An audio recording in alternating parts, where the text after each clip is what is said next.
Let me just do a couple technical things on this end. And I think we are all set. Okay. Whew. All right, everybody. We are so happy that you're here with us today. Madelaine and I are ready to talk to you about this Aries new moon. I am Amalia Natalia with Karmic Kindness. Joining me is Madelaine Parker, and we are going to share with you just the overarching energy of this Aries new moon.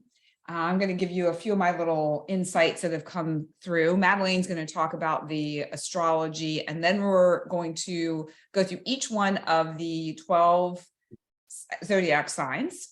Madelaine's going to give you the forecast for that sign, and I have some flower cards here that I'm going to be utilizing to share some flower energy. So, you know, we think about plants in terms of, oh, they're pretty, they create oxygen, they are nice to have on the earth, they're whatever, you know, whatever your thought is about plants. But plants carry a vibration and an energy that can be extremely supportive, can be medicinal, can be just having the energy in your space, or just connecting them with them by looking at a picture. Even just seeing the flower can bring a level of healing that you would be shocked to learn and understand. There's also elixirs right here, used where you use the essences of different flowers that you can literally ingest, and you can change your vibration and frequency from the inside out.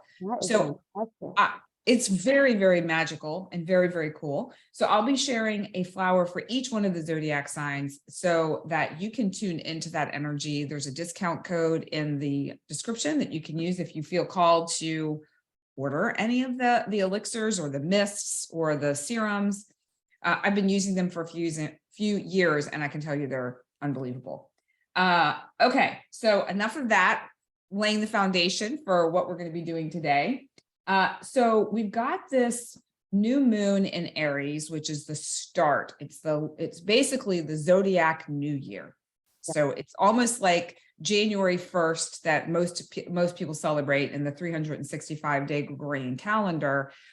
This is the zodiac version. The opening up of this Aries season is the start of something new. It's also happening the day after the spring equinox. So there's a lot of fresh, bright new beginnings energy. However, there's also this fiery energy of Aries, which can, so think about fire. Fire can create and fire can destroy. So it's how you utilize that fire. So with the fire, you might feel a little bit of frustration, but you might feel also a push. So it kind of depends on where you are on your journey. It is happening on March 21st at 1:23 p.m. Eastern. So that would be, what would that be? 11, 10. Yeah, 10:23 a.m. Pacific. Yeah, 8. Oh, it's around 8 a.m. Pacific.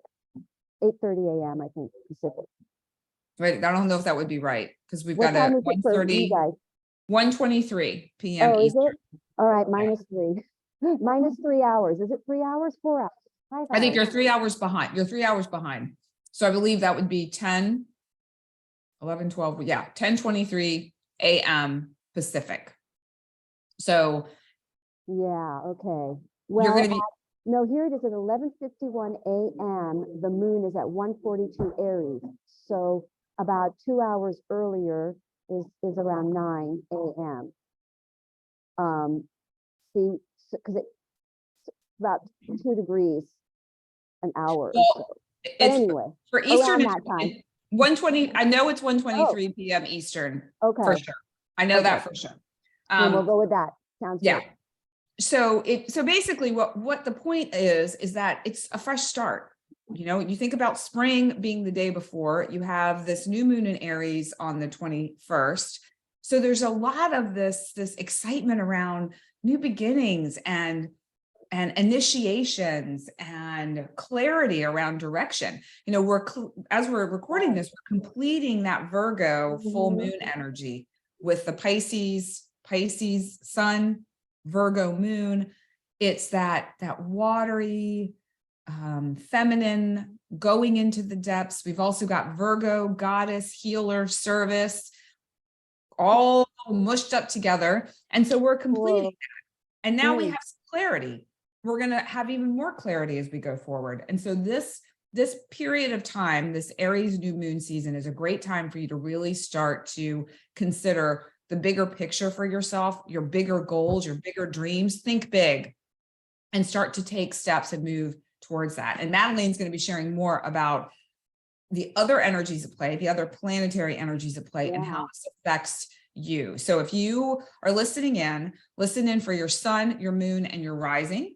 You'll get a really pretty good sense of the story that's unfolding for you in this upcoming moon cycle. So Madelaine, take it away. Tell us all about this amazing Aries season. Yes, the first thing to say is Happy New Year. It is the real, in my opinion, being that I am an astrologer, this is the official new year for me. So I feel the excitement of that. And the Aries energy always is the get up and go energy. It's the, if you know any Aries, they just suddenly like bounce out of their seats and fly out of the room and you're like, what the hell?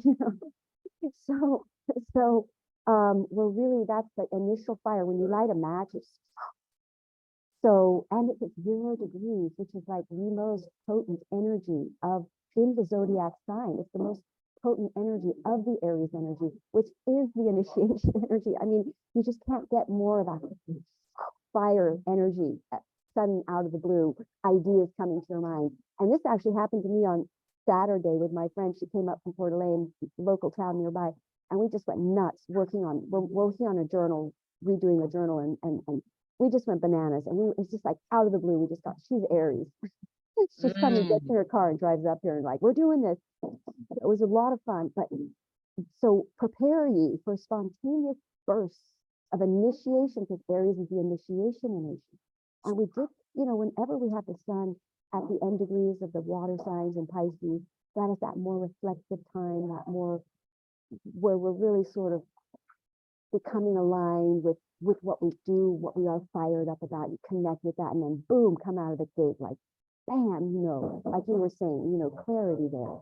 Yeah. And there's a lot to be very positive. There's a little bit of a tricky thing as well in this full moon, which I don't know how it's going to play out, but we'll see what your flower cards say. Okay.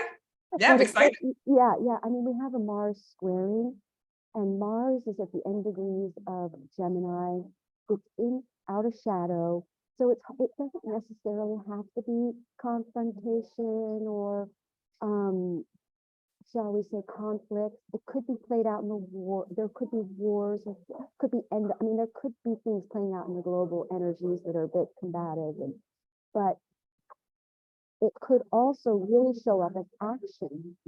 Squares represent Mars in astrology, so a lot of times when I see squares, because I study the squares often to try to get to the bottom of these, you'll find that you're just motivated and ready to go, and there's just a lot of energy and there's a lot of action. So there's a range of how these squares can play out for you. But the predominant energies of this new moon are very positive. Shall we share the chart? Are we ready for that? Oh, sure. Let me Okay. hang on. Let me give you some permissions here. Gracias. Do so. All right, there you go. All right. Share the screen. All right. So here we are with the moon in northern Idaho. At 11:51 a.m. It is not exact. I can't make this go exact. So, but we go with the sun. The sun is at the right degree. Okay. I just slap the moon on top of that. So what we're looking at is what we're looking at on this new moon is we've got some really interesting things happening with Pluto. We've got Venus and the nodes conjoining in the sign of Taurus. So Venus is in a very, what the heck? What did that just do? What did I just do? Oh, sorry, guys. That's okay. What happened here? Okay, maybe if I go back, I'll find it. Go back. Okay, so what's going on? We've got Venus and the nodes are conjunct. They're at 4 degrees Taurus. And what does that mean? That basically is a very this is what I was talking about with you earlier before we started about how we're all shifting onto our missions and into our true callings. So when you have the nose involved, that's our true destiny. And so when we're in our true destiny, we're really stepping up to our missions. We're becoming clear as to what they are exactly. Let's put the nodes in here. Shoot, I gotta be really. Oh, there it is. Okay, good. I gotta really pay attention to this when I do this, so I don't. Did I do it right? I'll be right there. One more thing I want to get rid of. Okay, yeah, just get it set up. We're all good. I got to move the right tab. Okay, good. There we go. Okay, good. Okay, good. So what we're looking at, there was the squares I was talking about. The moon and the sun are going to be together during this period at exact that time that you mentioned, and it's going to square the Mars right here.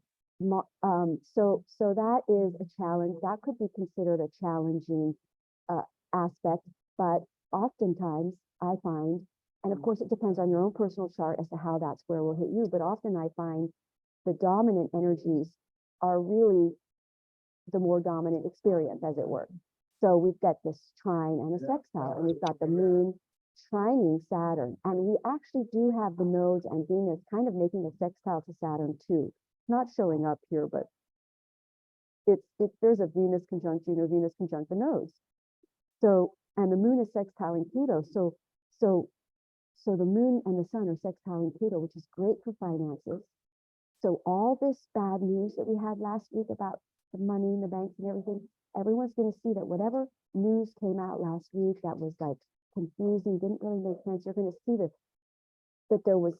it wasn't something good is going to come out of it for everybody, or for the people anyway, because we've got Pluto moving into Aquarius right at that point where something very significant occurs. And with Pluto going into Aquarius, it's a beneficiary to the people. And when Pluto went into Capricorn in 2008,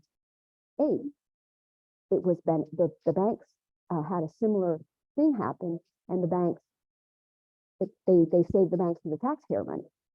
This time, other way around. Awesome. So now we're seeing new paradigm shifts coming in. This new moon, powerful new moon at that 0 degree, launching our new missions, supported financially by Pluto. I mean, this is fantastic. Then we have Mars. So whatever, sometimes the squares can indicate a shift in direction.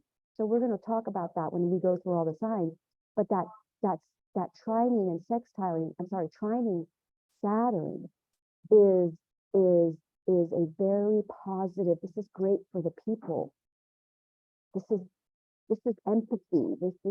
The arts are going to take off again. This is going to be great for the arts, by the way. I'm really encouraging anybody with any talent in the arts to just launch that journey for yourself, because I think with Saturn in the 9th house is supportive for the arts, in my opinion. I hope that's what happens. And we've got Venus. So Venus is, during this new moon, is at 5 degrees Aries, and Pluto is almost at 1 degree. So it is a wide sextile, but it's a favorable angle, and the nodes are at 5 degrees 58. What day are we on? Okay. Yeah, so it's a wide sextile to Saturn, but the nodes are going backwards. The numbers are going down for the nodes. So eventually the nodes are going to square Pluto, but the nodes are going to sextile Saturn. So this is going to be an intense time, but that's coming in a little couple weeks down the line from now. So we won't get into that too much now, but we are really starting a new paradigm, a new chapter, a big, we're seeing a new generation of people in their Saturn returns coming out, and the new workforce, and how they're going to change the world. They have a whole new energy about them. They're very different. They're more empathic. They're more laissez-faire. They're more kick back. They're very artistic, almost all of them. Anybody with a Saturn and a water sign is very artistic. Most musicians have Saturn in water. So there's going to be a lot of musicians here. Pisces is a very musical, artistic energy. They're almost always artists that I find Pisces. So So we're really looking at a much, I really like how we're evolving. I think we're really tired of polarizing with our fellow man. We're really going to galvanize with Pluto in the 8th house. I'm sorry, Pluto in Aquarius. It's not in the 8th house. It depends on where you live as to what house it will be. We've really worked through some fears of survival with the Pluto and Capricorn. We've all worked on a lot of karma. We're really ready to, with that Venus and the nodes conjoining, even if they're not directly aspecting any of the other planets, the fact that they're together at that point is extremely poignant, because we're really looking at union between masculine and feminine coming together to launch projects and missions and shall we say independent projects as they were, to change the world for the greater good, you know. And it happens through a union of the dual energies. That's how it works. In fact, that's why we were made man and woman, to create expansion through the union of those two forces.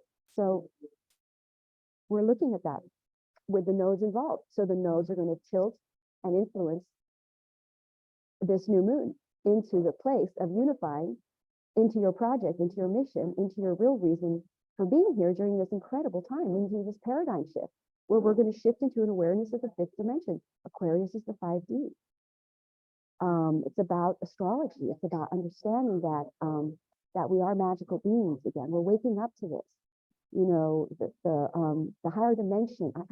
Remember we were talking right before. I was sitting next to a man who was a boat builder, and I was asking him. I said, "So what? You know, he wants to teach people because he knows so much about it. He's an elderly man, lived a long life, really knows his craft."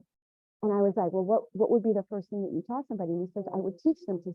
The first thing you have to do is you have to see the boat finish to end. You have to see every part of it in your mind. You have to see the back to the front. You have to break it all down. You have to know the other side. You have to know the under it. You have to have it complete in your mind before you build anything.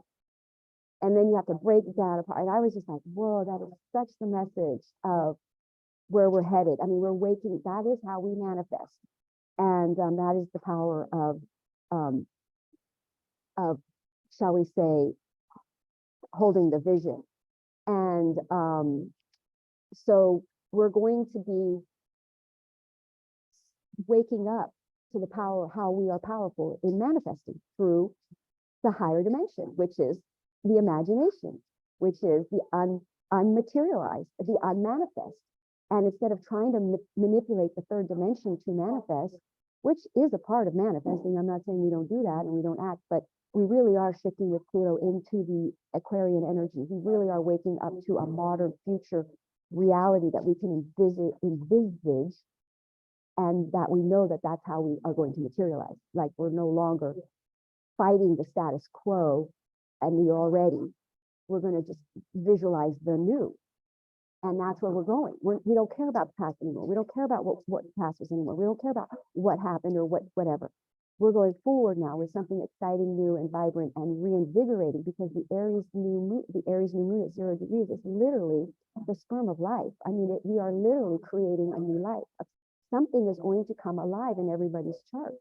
Is going to sprout in spring like a big bud of leaves, you know, like a little flower or bud is going to pop open here and bring abundance and guide, you know, the flower that pops up for you is, can't believe I'm talking about that because we're going to do the flower side.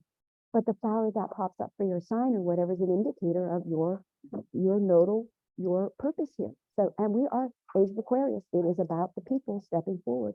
Every time Pluto goes into the sign of Aquarius, the people restore, our powers restored to the people. That was when Bastille Day happened last time. And then the time before that, I think, is the Magna Carta. So it's when the power shifts to predominantly to the people. So what does that mean? Well, that means that we got to step up and change the world. And we become awakened to the fact that we have the power to do so. We are fully capable through the powers of visualization and working with a higher dimension. We can change what exists by not fighting it and having conflict. It is a very passive energy, by the way. This revolution that's occurring is a passive. It's an empowered, where we don't fight, where we wake up to that as being the way we were broken down. So we step into a unification. Aquarian is a galvanized energy for people together, creating a powerful change through positivity, through knowing how to create, being empowered as manifestors, as individual manifestors. That's what 11 mean, and Aquarius is the 11th house, which is 11, which is people held up by their relationship with the higher dimensions and God, or whatever you call God. It can be your higher self, your God self, your higher mind. We're no longer aligned to people or a system, or we're aligned with our higher self. That's Aquarius, the 11th house. So we're initiating our Aquarian missions to save the earth, all of us, in some way. We're waking up to that being the thing that makes us happy. It's going to make us happy. And that's what we're here for, to experience this. We cleared karma. We cleared a bunch of karma with Saturn in the last 5 years, Pluto and Capricorn. Everybody's been through it. There's nobody I don't think got out of here alive during that period. You know, all our egos have been smushed for the highest good of all. So now we're entering the birthing period of a new vibrant reality, that we're making this new out of the canon beginning. And it's the way nature works. We've got the it's spring. You're going to see all the little grass buds and things sprouting up everywhere. So that's the metaphor in our own life as well. So just to cap it down, sort of round it all off, we've got this nodes coming together, which means people are stepping forward into their missions, and it's in the sign of Taurus, which is really strong energy for Venus. And the nodes in Taurus is around health paradigm, shifting the health paradigm. We are looking at futuristic health solutions that are different from what really we're looking at energy healing as being the main source of people waking up to their vibrations being what determines your attraction rate. So with Uranus, with the nodes in Taurus, we're waking up to a new health paradigm, and Uranus is there, so it has a lot to do with modern technologies as well. So like infrared machines and all kinds of interesting things, and float tanks, but we're taking our frequency seriously, our health seriously. And then we've got the nodes, so we're coming together in our destined financial, because when you're on your mission, it is financially abundant. It is. So this is a very financially abundant, because Venus is so happy in Taurus, and the nodes are meeting there. I mean, that's awesome. And then we have the moon sextiling Pluto, this whole sun, this whole lunation sextiling Pluto, and Pluto in Vedic means the riches. So potentially that's a very good money transit for many people. So, and even the system, because we also have a wide sextile to Saturn, and we have the Mars trining Saturn. So this is good. I mean, I have reasons for positivity, but again, the square is there, so there's potential for conflict or disagreements or changing of directions or ending certain, we are coming out of endings with Saturn in that early degree there, but with this 29-degree Pluto, we're really wrapping up old karmic patterns, old karmic tendencies. So we're wrapping up we're ending that paradigm and beginning. So we're seeing like an in-between phase of the ending one and the other coming in like that. And we're initiating the new one, because you can't just go kaboom. It's like, you got to start initiating the next thing so that you've got somewhere to go forward to. And so the sun and everything, all these planets, so we're going to have the sun and moon in Aries, Venus there, Mercury's in Aries, Chiron's in Aries. This is a busy time in Aries energy for everybody. So these new beginnings are going to initiate busyness, proactivity, energy. Depending on where Mars is in your chart, you're going to feel it's going to be on my ascendant, so I'll be very energized. I can already feel it. I got a lot of energy right now. I'll get back to working out. I've been a bit lazy. We're not working out. So, in the last month, but anyway, so yeah, it's going to be good. I think it all looks really great. Let's dive into Aries and see. Okay. Let's start going into each one of the signs and see what's going on for everybody. Yeah, let's take a look. I mean, when the nodes go into Aries later, I mean, there is potential for, conflict in the world and stuff. I don't want to be such a happy person all the time, but, or I don't know if that's the right. I am ruled by Jupiter. My sun is Sag, so I do tend to be a little bit on the optimistic side. So there is potential for conflict and battles or wars. coming up, flaring up, but I don't think they're long because none of the major planets have any very negative squares going. So to me, I don't think it's gonna, I think maybe things are ending, wars are ending, but I don't know. I like to think that. Okay, so let's start with Aries, of course. So you guys, this is in your first house, you know, you guys are get up and go, you guys are on fire. You know, it's just like, watch out, get out of the way of an Aries person right now. Do not get in the they're going to have this entire moon and sun right behind them, like a jet propulsion lab, you know, like a jet, like a rocket. Yeah, let the fire go, Aries. Fire up. It's my Jupiter. So that's fun. That's a good energy. So it's hard for me to, I mean, really everything we just talked about, just all on Aries. You're going to have a very powerful experience, a new beginning, but I can't, it's possible there's conflict because you've got Mars squaring you, you know, so it's possible you've got like, you're going to break, it's, you know, you're going to break through rigid-minded. That's what's going to happen for Aries. They're going to break through a limited way of perceiving how they need to go forward. And they're going to kind of not think so much because Aries can be very, sometimes to their detriment, they can be impulsive and it doesn't necessarily, and they change their mind like 3 days later, but I don't think that's the case in this time. I think Aries are going to be, whatever fires you up right now, Aries, I think is in alignment. And I do think is something to jump in on. I think it's going to happen whether I tell you to or not.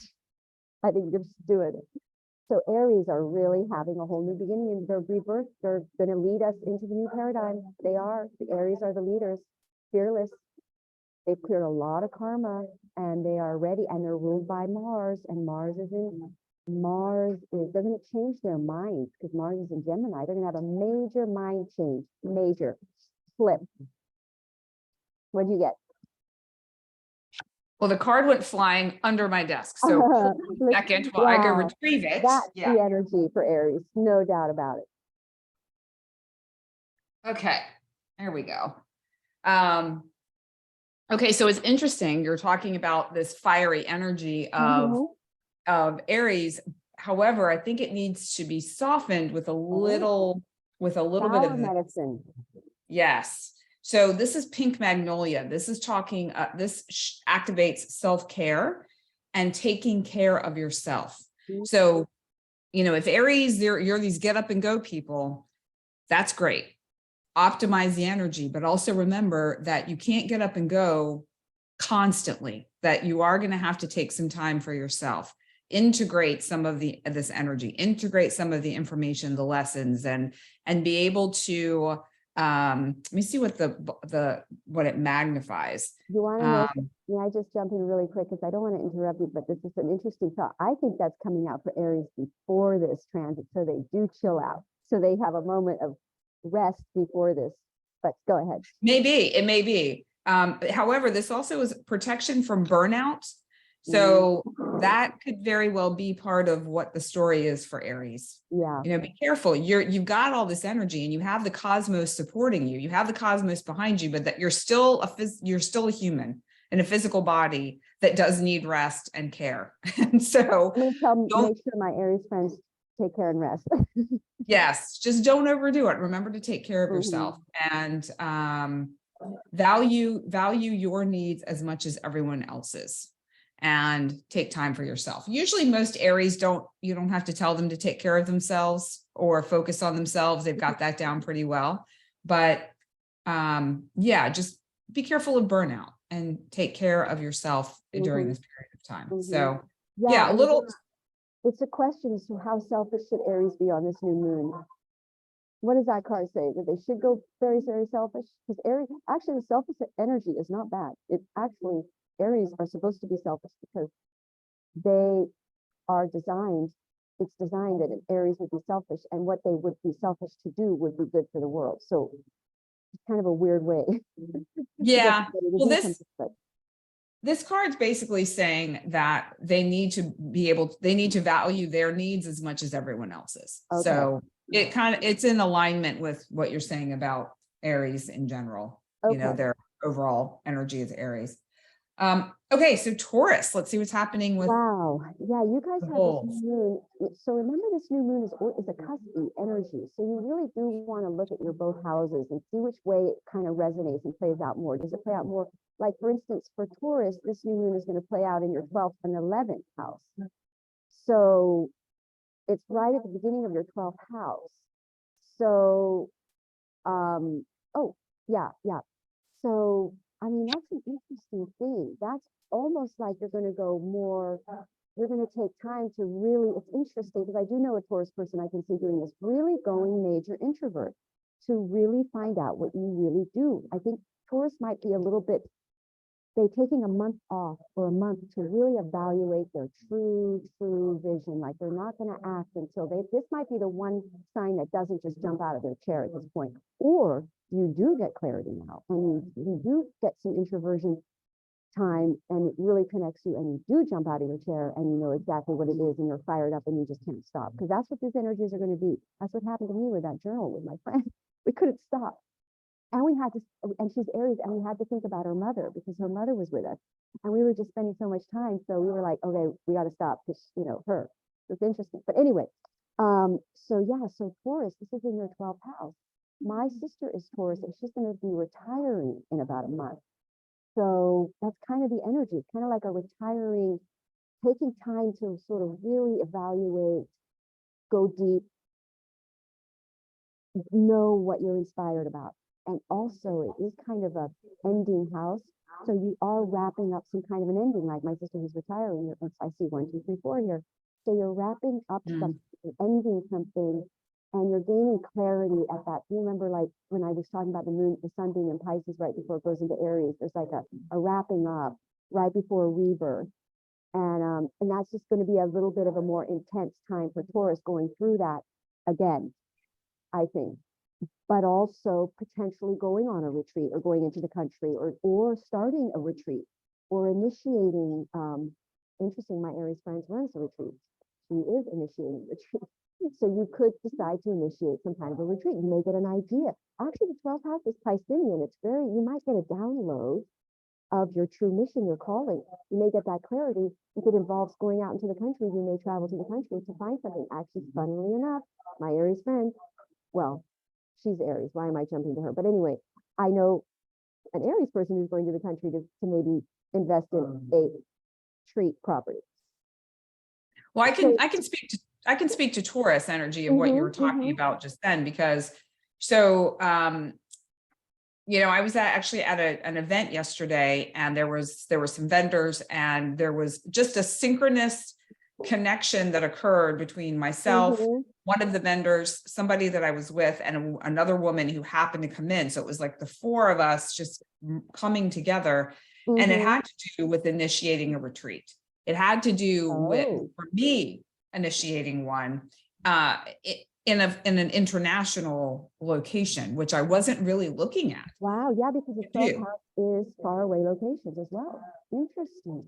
Yeah, so that was being shown. And then I can also say that with my partner, my life partner, he's also I can feel the energy for him where there's a little bit more introversion of reflection around clarity around like what he's doing, where he's going, what does that look like? So it is that, and he's shifting though into more action oriented pieces. So there has been that some quiet, partially due to some health things happening, you know, because that'll slow you down right there. You get sick, you stop often or slow down. And that for some, you know, really can help. And he's Capricorn sun, so they are definitely like go, go, go. I'm going to keep working. And, you know, it really makes you go, okay, wait, I need to take a minute here and really just reflect. So I can't wait to hear what else you have to say, but the flower energy is definitely in alignment with what you've shared so far. Oh, fun. Okay. Yeah. Do you want me to share it now, or do you want to say more? Yeah. Oh, I can't. I mean, I think we could go ahead and share it. I can't even remember where we were. So okay. So oh, that's right. You were going through Okay, yeah, go Yeah, ahead. you had Yeah. mentioned the retreat and that taking action, and you said it might be intense, just getting clear on what your true vision is, where you're heading. So I don't know if there's anything you want to add to that too before I share the card. Yeah, I do, because it's involving your guide. It's involving Okay. your guide. 'Cause of Let's the hear it. retreat. Well, for you, this retreat, whatever Taurans are cooking up here, it's involving their mate. And my Tauran sister is definitely retiring with her person, So yeah, Ah, we're looking at a new chapter, initiation, and it involves your destiny and your mate's destiny. This is co-destiny involved. so curious. So for folks that are listening, let's just say, okay, they're in this place of change. A new chapter is happening with their person, with their mate, with their partner, husband, wife, whatever it is. And does that mean this whole new chapter that's opening they're doing it together? Or could this also mean it's a whole new chapter for both of them and they're together, but they're kind of also doing separate things? It's not like they're doing a joint venture. It's that it's a new start for both of them in different ways. Think Paul Newman and his wife, Joanne Woodward, started the organic food. They were, Okay. yeah, think, I'm thinking of musicians that they're going to line up, because I did actually quite a few readings this week with musicians who are lining up with their true half through a lot of karmic stuff. And they are their musical partners. And now they're going to start. And they actually, from the reading, I tell them you're a musician, and they're jumping all in with all confidence. And it's involving the person that they consider to be their person is also a very talented musician. And it's like, wow, okay. It's like, so I think we're looking at a merging, but you may not see it, the merging right away. Maybe you're right. Maybe you launch your path, your half of the journey, and then the partner, it starts to happen, and then they join in and support. So we may not see the entire plant flourish. It may just become seeded in the new. That is the seeding energy of the Aries, is like a seed. The 0 is a seed. So it's potentially just seeding, and maybe we don't see anything bud from this birth or the seeding until the full moon 6 months ahead, which is going to be Libra. Yeah, so maybe we don't see, like my journal I'm working with, maybe we actually get it out there and we're selling it in 6 months. It'll go fast. It could be very, very fast. So, and we're ending other situations, and it's funny because I'm throwing my old journals away. I only had a couple left because I sell them and I use them in my workshops and stuff. So I'm getting rid of that one. I'm tossing that one. We're redoing it all, but we're going to do it way better. And it's like, wow, I ended that whole chapter. I'm starting a new chapter. It's going to look different. It's fun. So, and, my partner that I'm doing it with could be the partnership I do it with the notes, so it doesn't necessarily have to be a romantic relationship, but also there's a more chances involving your divine mate, your romantic. Because of the Venus. And that's why we have a masculine and a feminine. And it's not about gender, it's about energies. So it's like the energies create expansion through fusion of the two opposing energies, feminine and masculine. So we're looking at that joining now. Karma being cleared, energies being cleared. We've got a sextile to that Pluto, which is like the fears, or we've relieved that's what happens with Pluto. It's a death and transformational experience where you end a fear and then you become much more higher vibrational and you suddenly become wealthy. And I do think that people are going to be wealthy in this banking crisis. I think it's going to favor the people. So I say. So, all right. So let's look at the flower energy for Taurus. So this is the bird's foot lotus, and this activates contentment, and the message is take charge. So it actually spoke to both of the things that you were talking about, to getting clear, and when you're clear, you feel a sense of contentment because you now know what you want to do.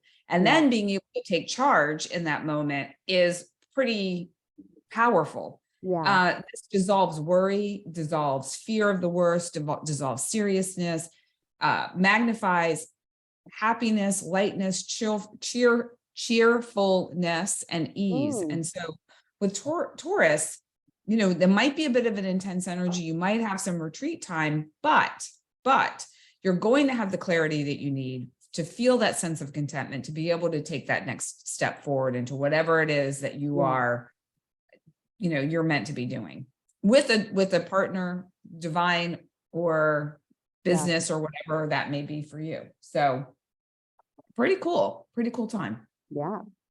I'm excited. Yeah, me too. All right. So I hope I'm not super just optimistic all the time. Like I because you know, you don't want to be just a happy message all the time. And I don't want to miss out on anything that's challenging up ahead, you know, but it looks pretty good. And there are potential bumps, just so you know, as well. But on there's always, yeah. Yes. And I think there's always bumps for everyone. And it depends on now, and you know, the other thing too, is everyone just remember, we're giving an overarching forecast astrologically and energetically. So your chart is going to have different aspects that are going to affect you differently based on where your planets are. So, I mean, for me, I know I've got some Pluto happening, which is very uncomfortable. And I've got Chiron, which is the wounded healer, is conjunct for this moon. Pluto? So Chiron is. Oh, yes. Okay. Chiron. So, you know, there's a lot of old unconscious, subconscious fears that are rising to the surface, and that can be very uncomfortable. Yes. However, there's also this overarching, very positive energy that's involved. So it really just depends on where you are. Yeah, I'm really glad you brought that up, because Aries is fearless. Aries is the energy. In fact, I can't remember the astrologer who taught me this, but Aries as ascendants tend to be the billionaires. They tend to be, and my really good friend who's like worth $250 million is Aries rising. They are fearless.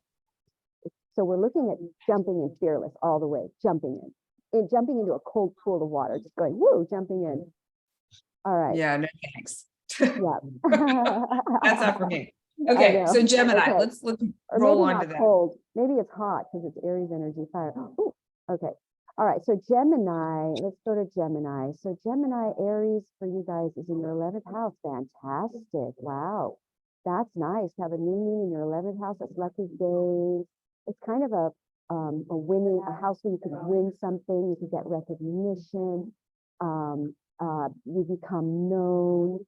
And Aquarian is the 11th house. Maybe you really, because you had Mars on your sign for so long. Gosh, was it July it went into Mars? Into Gemini, and it's been retrograde. So you guys are definitely going through, it's out of shadow, so things are going forward for you guys. And Mercury is your ruling planet, and Mercury is going to be in a very strong position when it comes out of Cazimi here this week. Interesting. So Gemini are go, go, go, lucky stuff happening. A lot of, but you know, you're gonna have Mars is leaving your first house. So I think that's a relief. I think you've learned something really new that you're really ready to launch. You're ready to go for. You're ready to take it out into the public. You're ready to plant a seed. You've got clarity and idea, and it's very successful. It could make you a lot of money. The 11th house is lucky wins. It's winning an award. You could win an award. You could get recognition. You may have written a book or you're writing a book. And now I've done readings for people who have planets in their 11th house, and they're known. They may not be famous, but they're known authors. Their books are out there. So it's like you could get recognition. By the way, a new seed is an opportunity. When the universe throws seeds out, these are opportunities for growth. So you are getting an opportunity. Everyone's opportunities are coming to everybody. But with the Gemini, with the Aries energy in your 11th house, that's a really great place to have the new moon energy. What do you get in the cards now? I'm excited to see the cards. Yeah, well, it's funny. I was just toggling back to the live to see if anyone had questions, but so far, no questions or comments. But those who are watching, please do chime in if you have any thoughts. So, you know, it's so funny. This card came out right before you shared how Gemini, it would be good for them to share, express themselves in a public way. And this Hong Kong orchid activates expressing yourself. Self-acceptance, activate self-acceptance, expressing yourself. So this is about, this lines up with what you were saying for them about this 11th house, getting out there and talking about sharing more, sharing themselves, sharing their ideas on social media, on the internet, expressing yourself in a book or a blog post or a podcast or whatever that might be for you. Yeah, they might start, actually, because the new moon is a 0 degree, they may start a social media platform or Instagram feed or a YouTube channel. And then in that 6-month period, it takes off. It's like the right thing. I love that. That's fantastic for Geminis. Yeah. So this magnifies the full expression of who they are, feeling comfortable with yourself, and dissolves that fear of being exposed or holding yourself back. So, Geminis maybe have had maybe a little bit of with Mars in there, they may have felt like they wanted to move forward, but then they weren't really sure because there was the retrogrades and it was a lot of push and pull. And now it's like, right, I'm not fearful. I'm ready. I'm ready to take some action. So yeah, the Hong Kong orchid. Yeah. So, and you know what else you always want to do, and I forget to do this in these, is you want to look at the house. So this is a new moon ruled by Mars. So your Mars houses are the ones that are going to be impacted. And I always forget to mention this because I get so there's so much to talk about. So, but your Mars houses, and let's just look for Gemini. What are their Mars houses? Their 6th house is Scorpio and their 11th house. So it's the 11th, the 11th house as well. So you are looking at being busy day to day, very busy time, basically, for Gemini. Busy writing, busy thinking, busy on a day-to-day level. Mars rules 6th house. So yeah, you're it could be frustrating too, because the 6th house can be a frustrating, the house of frustration. And illnesses can come up. But I think with the new moon there, you're seeing a solution to a health problem. You're seeing a way out of it. You're changing something. There's a square involved. So you're shifting how you do something on a day-to-day level. You quit something. That's another way to play out. That's a good thing. Yeah. All right. So Cancer. See what's going on with that. Yeah, you guys are moon ruled people, and you've got your moon right there in the sun in your 10th house. Fantastic for your careers, guys. Brand new beginnings in your careers. A new seeding something in your career, and it does change the direction of your life because it's squaring your ascendant, and you're going to have Mars on your ascendant too in about a few days, which indicates first of all, a real energizing, and plus you're going to do a 2-year cycle there, because Mars on your ascendant initiates a 2-year cycle of kind of a new work routine, a new work project, energy, a new, maybe I start working on my property or something like that, but it's physical. You've got energy. I'm going to start working out again and lift weights. I've been so into my studying of my astrology. I just sit there and read, my astrology, but fascinating to me in this Mars retrograde in my 12th house. I'm just studying. But now it's more action time for Cancer, and you've got this. It's probably because something happens in your career, and you could get recognition of some sort. The eclipse is it the 19th of April is going to be in your 11th house, again, that access. So something happens in your career, or a seed is planted, potentially gives you more recognition and prepares you for the eclipse that's coming up. And I haven't talked about that, but next time we will. But that could be a shift in your recognition, notoriety, your work becomes more well known. You could get a promotion if you're in a corporate situation. You would get a pay rise, a new client. If you were a lawyer, you would suddenly get a big client. So what else can I look at? So your 5th house is ruled by Mars. So there's a new friendship, new relationships coming in. It is making a favorable aspect to Pluto. It's sextiling Pluto, and remember the Venus nodes the Venus and the nodes are conjoining. Good chance they're looking at a relationship, a contract, a partnership coming in to start your mission. That could very well be the career. Shall we say that law? It most likely involves your divine mate. Cancers have done all the work they're supposed to do. They're cooked. They've cleaned because they've had Pluto and Saturn in their relationship houses.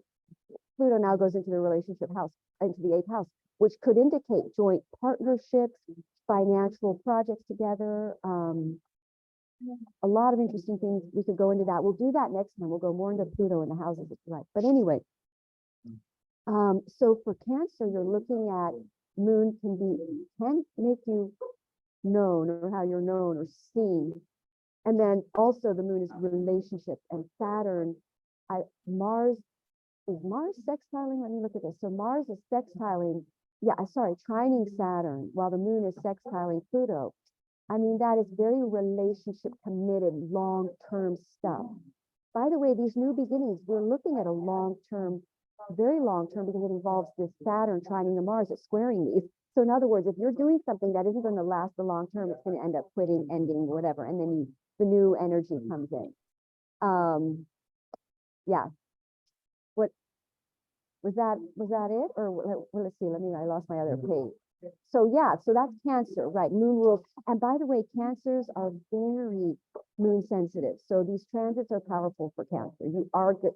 And it does square your first house. So wherever you have planets in Cancer are going to square this lunation. But if you're at the beginning degrees, by the way, at the beginning degrees, 0 to 3 degrees.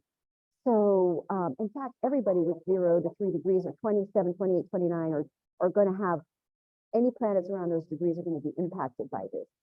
Could be squares, trines, or sextiles, or opposition. So I think that's it for Cancer.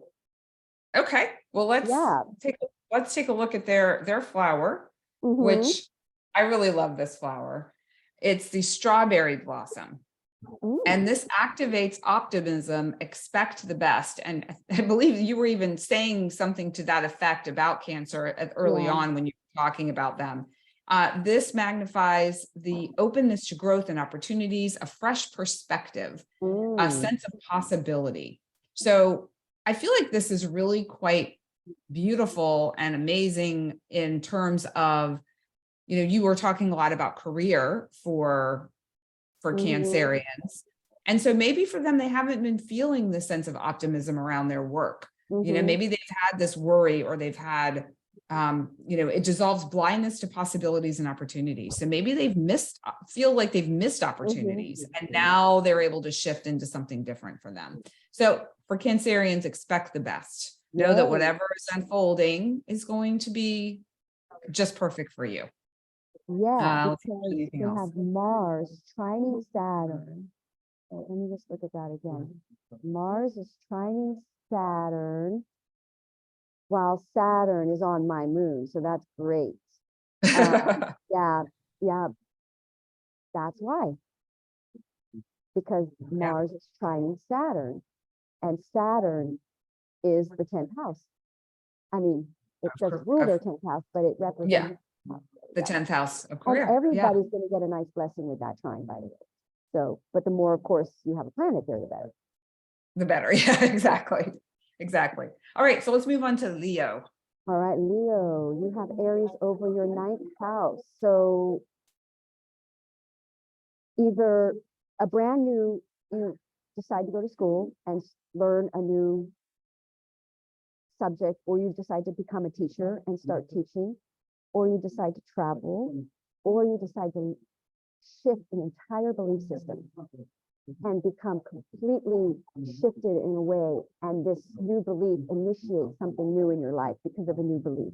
So in other words, let's say you never worried about fluoride in water, and now you suddenly see fluoride in water you think is making you less psychic, so you suddenly now drink all this really good water, and you really tune into your psychic abilities, and you do want to start philosophizing. So it's kind of like, if there's a these energies are transformational because of the Pluto aspect to it all, which is a positive transformation. But with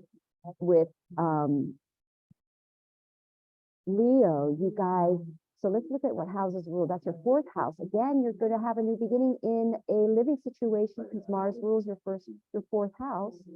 So some kind of potentially creative project involving your 4th house. And plus, don't forget the nodes. I keep forgetting this, the South Node. The South Node is in Scorpio, so we're letting go of something in your fourth house. So you're probably moving, letting go of a house, stepping forward into a creative, something more creative.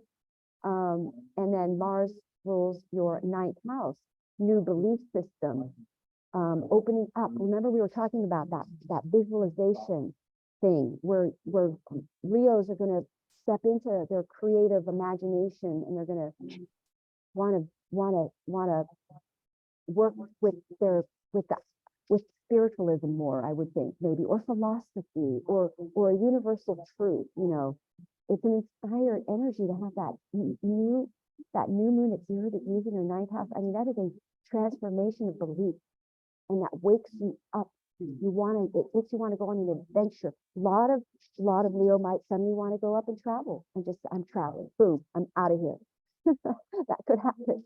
They suddenly find a way, an opportunity opens up, somebody invites them over to some country, and they go, I'm there. And that Aries energy is impulsive. You don't even think about it. That could happen for Leo. They're fire people too. And then, so let's say what would happen, maybe they start a course, and then in 6 months, they are now qualified for something that enable, or cultures. So the ninth house can be cultures. They could get into a relationship, because sometimes the ninth house is later in life partnership. They could get in because of that Pluto, Venus node conjunction. They could meet their person all of a sudden and go traveling with them, and their mission involves traveling. That could be very well. They go on some sort of a journey to travel the world and take pictures and show the world, and do a YouTube channel, and become diplomatic, high vibrational Aquarian, pulling the world together energy, something like that.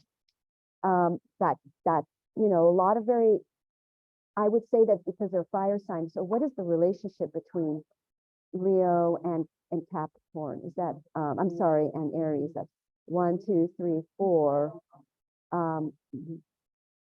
5, it trines you. This is great for Leo. This is a trining. This is nice. That's a Jupiter thing. So it's like expanding some sort of abundance, and the ninth house is lucky. That's a lucky house.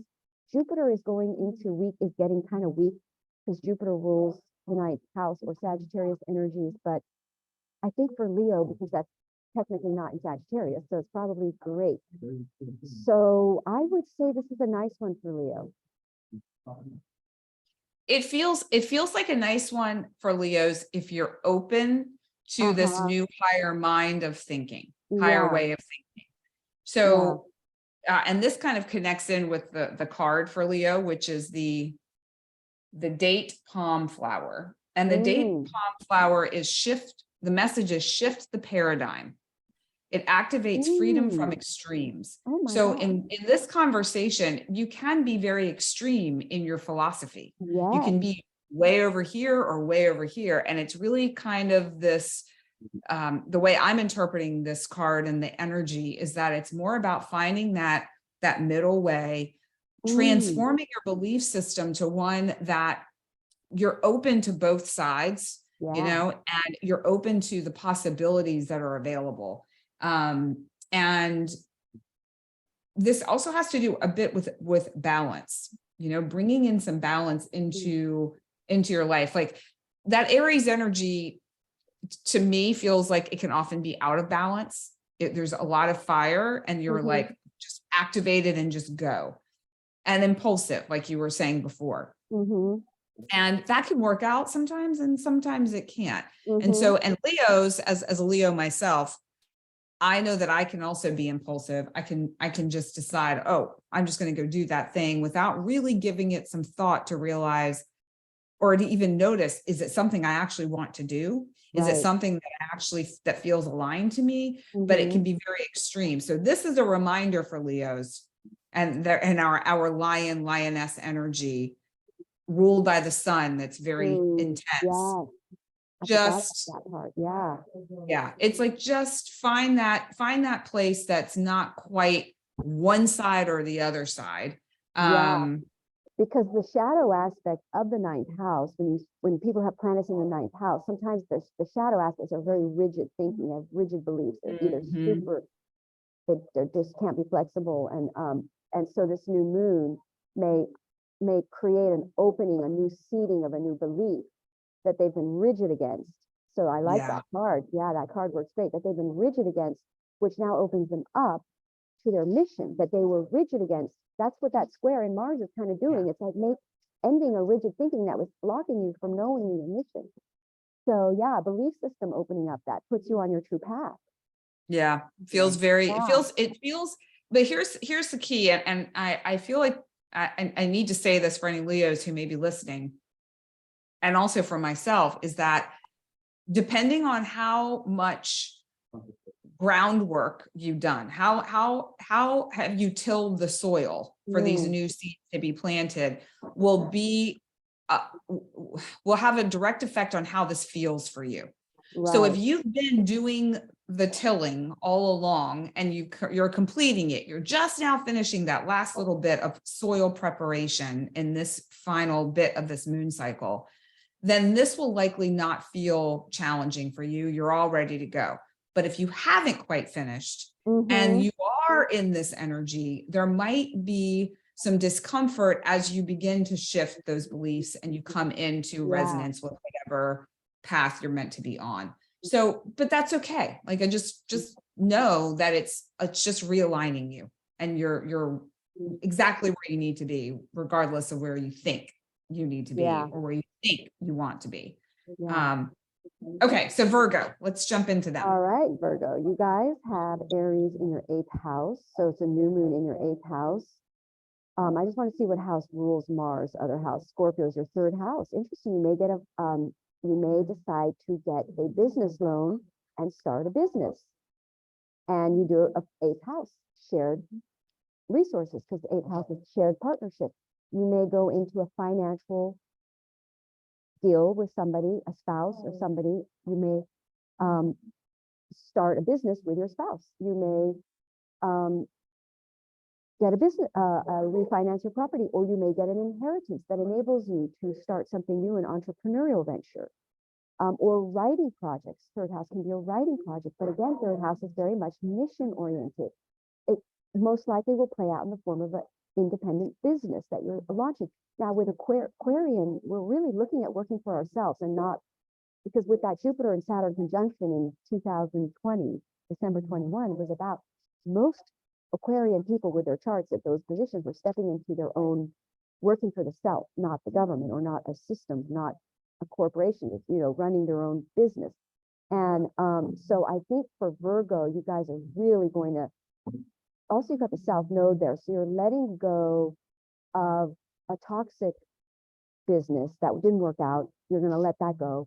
But also with the Aries in your 8th house, you're going to have potentially a financial windfall, actually, because it's in a very nice position, because it has a favorable aspect to Pluto. So there could be some money coming in. Basically, to round it out for Virgo, you've got money coming in. 8th house, and your fears of finances will go away. There's something happening in your finances that ends your fears around finances. And then Virgo, Mars is Gemini. It does square you. You do have a Mars squaring your Virgo placement. So there will be a change of mind. I mean, a Mars square is changing the mind. We're changing our thoughts, changing when Mars is in Gemini, that is. And Mercury is in a very strong position as it comes out of Kavini. So there's this rebirth, this clarity, mind clarity of ideas and downloads and business, new launchings of something. Aries 8th house, you may decide to refinance your house and buy another property, and then start a business at that property, a retreat. Actually, my friend has a Virgo moon that is interested in doing that, so that could play out that way for her. Yeah, and go connect with someone who has Taurus. You guys would be a good match. Yeah, because Taurus was all about that too. So yeah, it's kind of funny. Yeah, interesting. That's funny. Yeah, Earth sign. Yes. Yeah, because Earth is gonna trine. I better not say that unless I get my little drawings out. But anyway, okay, so where were we? We were with Virgo, Earth sign, nice. I think then we've got Scorpio in your third house, and then we've got Aries in your eighth. Yeah, I just think that you guys are becoming fearless around money. You overcome a fear, something happens in finances that really opens your life up. I mean, that's a really easy way to put it. Go ahead. What have you got? Okay, so the cards were very sticky and 3 cards came out, and I was like, I don't know, let's see what it is, because it's not all 3. And you literally I was going to do number mapping with you, but then I'm like, wait a minute, as you were saying something, I flipped the cards over and you literally said a word on this card. So this is it right here. Get out. You said fearless. Night blooming Sirius activates fearlessness. The message is take the leap. So for Virgos, I mean, this feels like you mentioned a lot of different aspects for Virgos, a lot of things happening based on all these other things going on around them. Magnifies the courage to take great leaps towards your full potential. And your full potential could show up in lots of different ways for Virgos. So, and also a deeper understanding of all the parts of yourself, the shadow side, and being able to see through the illusions. I think you mentioned Scorpio for them as well. I don't remember what was happening for them. Scorpio in their third house. So they're going to let go of, because the South Node is there. So they're going to let go of could be a neighborhood. They may move, because I know a Virgo who's actually getting on the plane in a few days to go to Arizona and look at a property to potentially buy. And so then with that South Node in the third house, they might be letting go of a neighborhood or commute. You're letting go of something that you're doing in the third house there. So this also says it dissolves any subconscious limitations that may hold you back and encourages you to elevate what you're working on in a big way. So that really is a beautiful message for Virgo. Yes. So that was fun. That was, I was like, I don't know what to do here, because there were so many cards. I even tried to put them back in the deck so that it would be, and then they'd still keep coming back out. So yeah, it was. Well, that's fun. I very love cool. that. I love that when that happens. I get so excited. I remember It's fun. All right. I was doing a workshop with a group of women, and I had ripped up the temperance card because it represents Sagittarius, and Sagittarius are the least patient people. That's why they get the temperance card. And so I ripped it up in a deck, and I said, I just hate that card. And I said, I don't want that card coming out anymore. And then I had another deck, and I had it at a workshop. I had a bunch of decks out, and somebody grabbed that deck, and I said, that's not a whole deck, sorry. And she goes, and I said, there's a missing card. And they said, why? What card's missing? I said, the temperance card. I ripped it up. And she goes, I bet that's the card I need. You're right. I'm going to switch decks. She picked up the other deck, and she picked up the temperance card. Isn't that crazy? Oh my gosh. Wow. Everybody screamed. Everyone went, whoa. And she was right. That was the card she needed to see. Yeah. It's amazing. It's truly amazing. Yeah. So, and for folks who are interested in cards and you're not really, maybe they make you a little nervous, maybe you don't understand, maybe you want just a little bit of guidance. If you go to my website, karmickindness.com, under courses, I have a getting started with cards e-course that's super easy, super simple. And it gives you some basic strategies, basic tools, things that I do, which is not by any means the only pathway. It's just a pathway, and just a little introduction with some links to some different things just to make it easier for you. Because I know for me, when I first started on that journey, I didn't know what to do. I didn't know where to go. I felt very uncomfortable and awkward, and I didn't want to mess it up. I didn't want to dishonor the process. And so I had a number of people reaching out to me asking me for guidance and advice, which is why I created the course. So I'm just letting everyone know it's there. It's very affordable, $44. If you follow me on social media, I'm offering some discounts there so you can get half off. So just letting everyone know it's there if you're interested in learning more about that. So, all right, Madelaine, let's jump on over to Libra, see what's going on with them. So you guys, wow, you're going to have Aries in your 7th house. You've got a new moon in your 7th house. That's a brand new relationship, partnership, contract, or partnership, because it's marriage. I'm seeing 111 right now. It's wild that I'm seeing that. Anyways, so you guys have a new moon in your relationship houses. We're talking about 111. Remember I was talking about 11 there? as basically kind of twin flames coming together to change the world. And Aquarian is the new age, and that's what that's about. So basically, we are Libras are getting into their proper relationships. It's funny, I did a reading on a Libra the other day, and she was like in floods of tears, and she's like leaving her ex, leaving the husband finally and going to her true person. And it was just such a hard transition for her. So we're looking at, and she, at this point, it was so funny because she just didn't know where, she was like, didn't know where her life was going at all, because her whole life is changing, because she's going to end up with this other person, which is going to change. So she's going to get a job that she can't even see yet, because, and she got fired from her job, like her whole life fell apart because she's about to begin this whole new chapter here. So, Libras are being redirected by this because they got a Gemini squaring. You've got Gemini in your 9th house. You're opening up your minds. You're changing your beliefs. I always forget the Mars square Neptune. So there's a shift in beliefs for Libra, which opens you up to your divine partnership.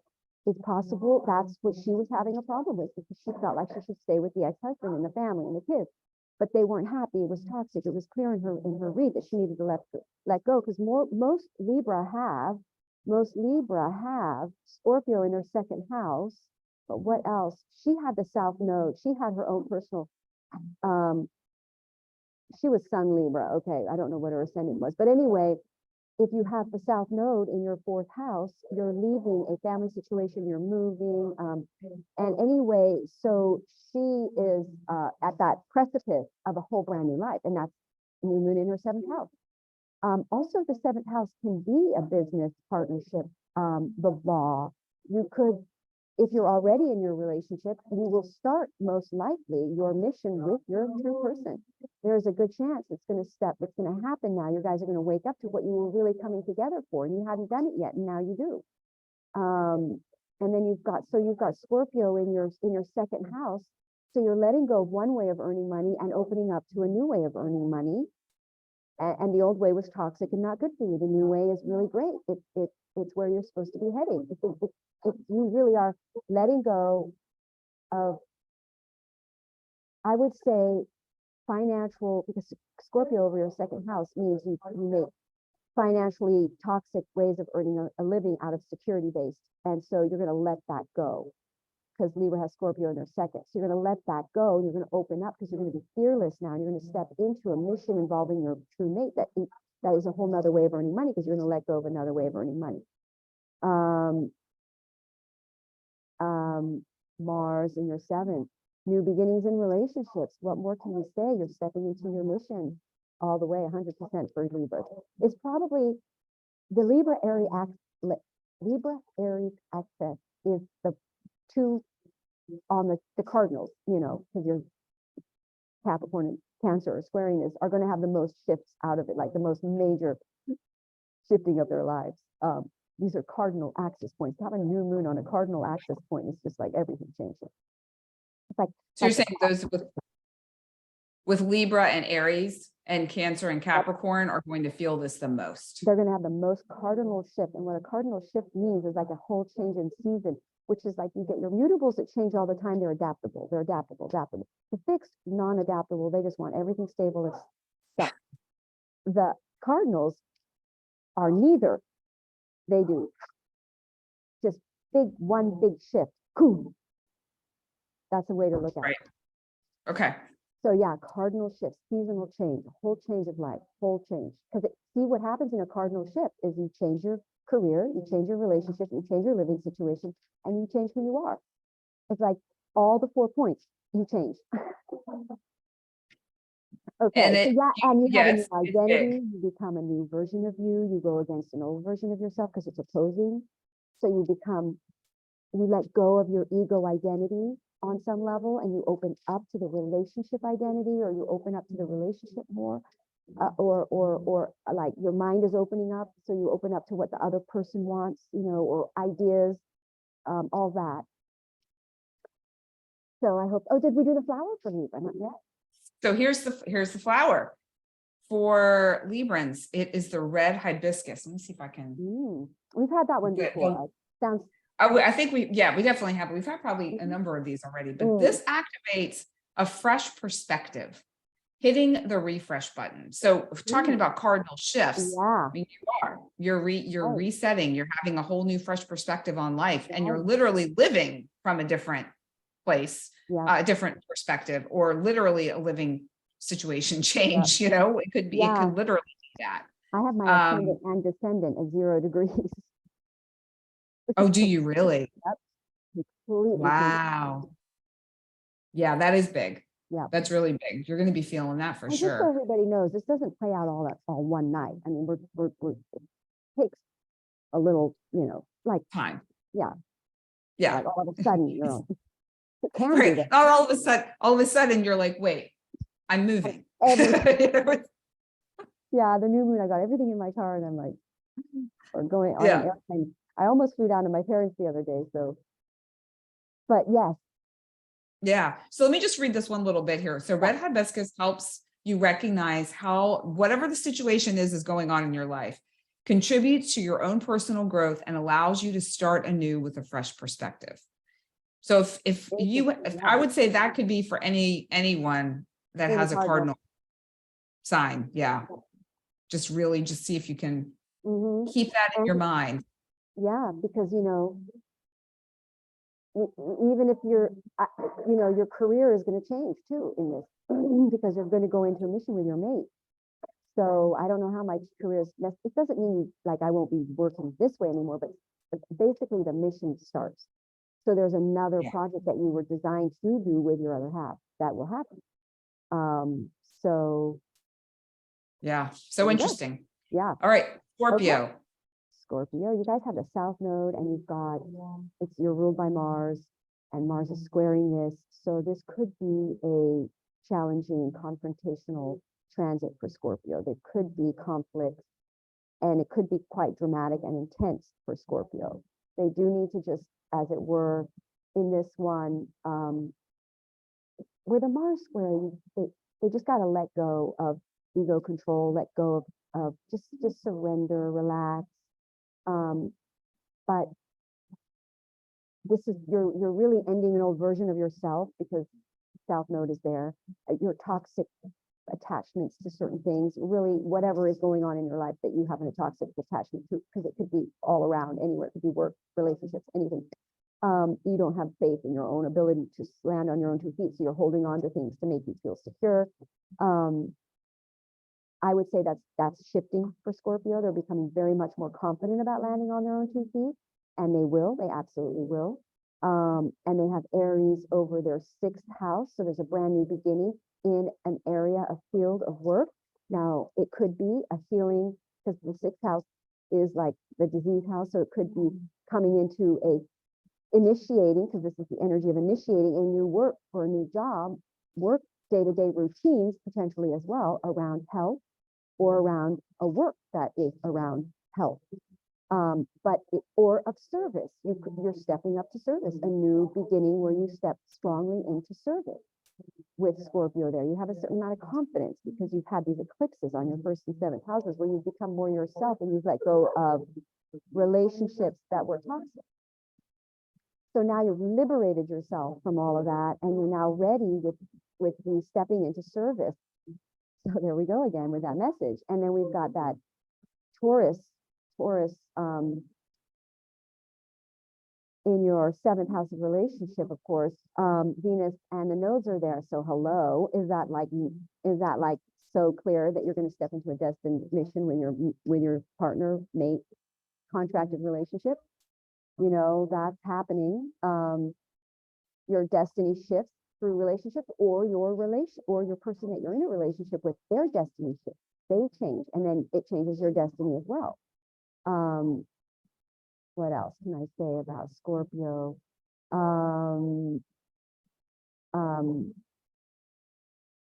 You are ruled by this Aries energy, and so it's probably very strong for you guys. I think you're going to see a really big new beginning in a work related or medical, or when I say medical, I mean a field that involves healing and also spiritual practices, or both. You could mix that together. You may initiate a business of like biofeedback or a healing practice or medicine, or you start working at a place and you become one of the practitioners there of a healer.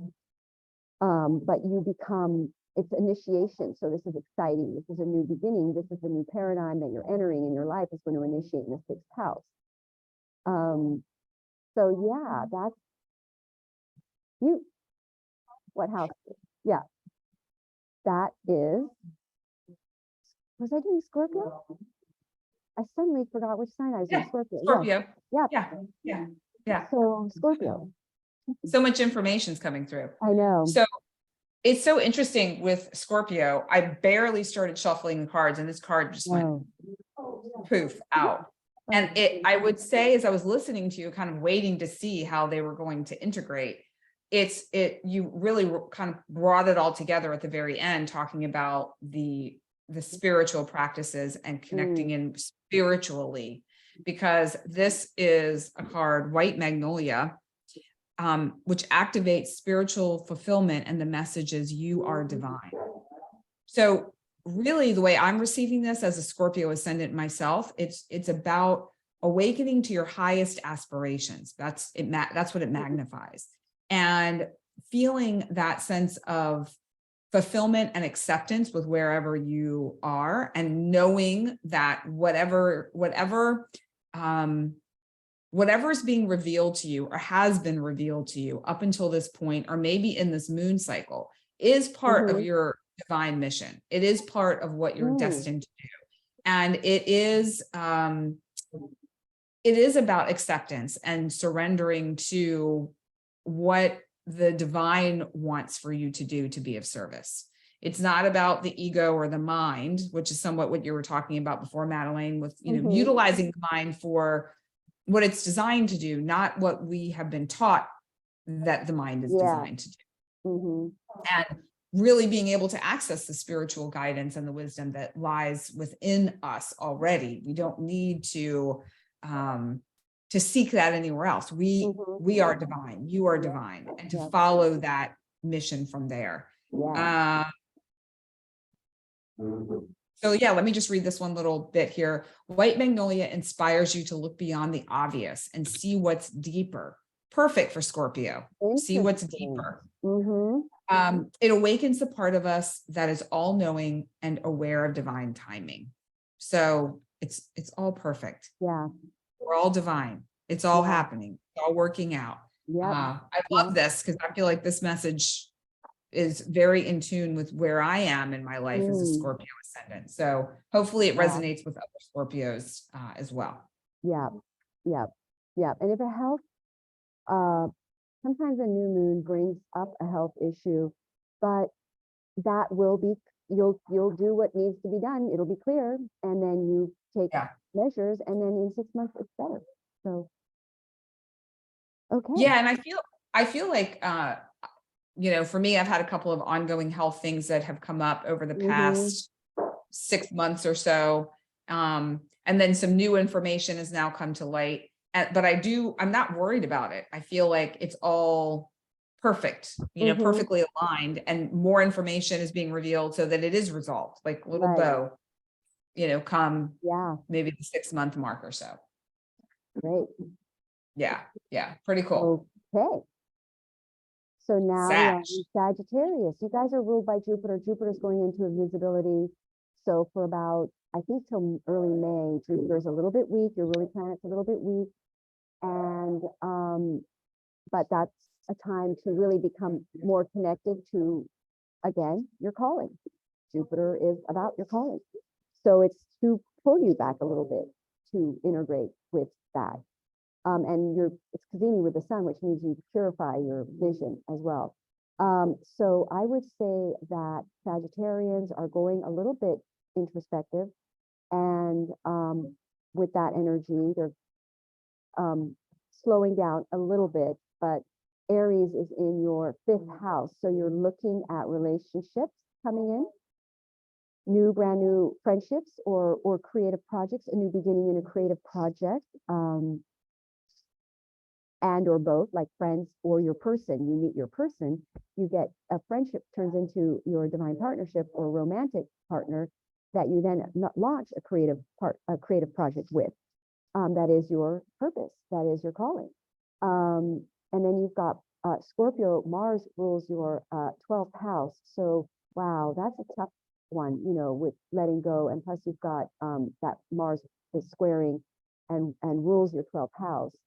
I would say Sagittarians are potentially clearing a karmic pattern because they got the South Node there. So they're letting go of a karmic attachment to with that 5th house potentially as well. It sort of liberates you. I would say that they're liberating karmic attachments to toxic relationships. And so they're opening up a new,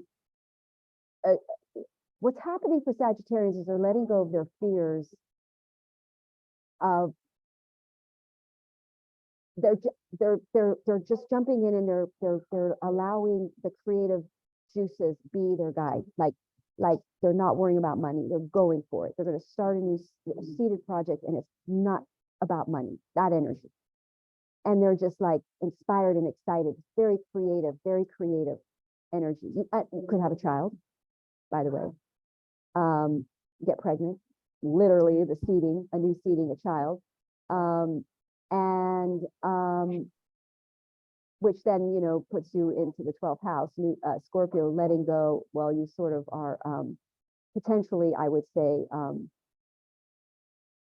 letting go of toxic things in general because you're pregnant and you don't want to eat toxic, you know, toxic stuff. So, or toxic environments or something. So let's see, Aries there. What else? I'm looking at that in the 5th house. So that pretty much sums it up. I mean, I could go on with Pluto and Saturn, but we don't want to get too sidetracked. Yeah. At that. So with Venus, let's look at that Venus conjunction for them for a minute. Venus and Taurus. Taurus covers their 6th house. So, so mission involving potentially more service-oriented mission involving your mate. Same message. Yeah. Yeah, it does seem to be a theme. Yeah. Yeah, but that would be busy time, busy, which goes to the creative project in the 5th house.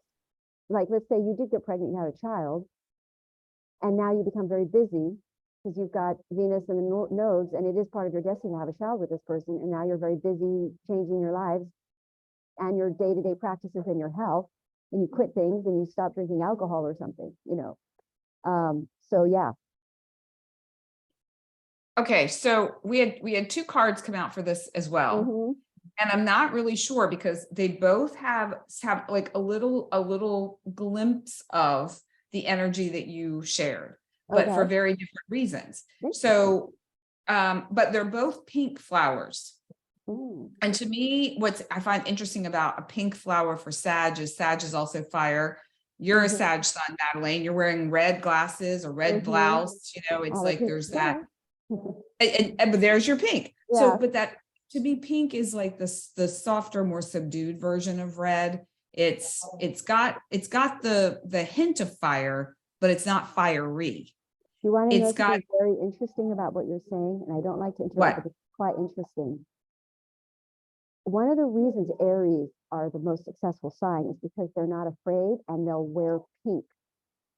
Aries men that wears pink, you'll notice a lot of very successful men will wear pink because pink is a super high vibrational color and it's super abundant, attractive. And Aries men aren't afraid to wear pink. And that's literally what the astrologers say why they're the most richest. So and then I know what celebrity Aries men, you'll see them in big pink big shirt, pink tie, pink, you know. All right. Well, so then I know which card. That was interesting. Yeah. Yeah, no, that's very helpful because now I know which card is the card that really is most resonant with this. So when you think of Sag and the archer, they have that they're pulling the bow back and they're ready. When they let go, when they release that arrow, it will hit the target. But they may not, but they hold on to it until they're actually ready.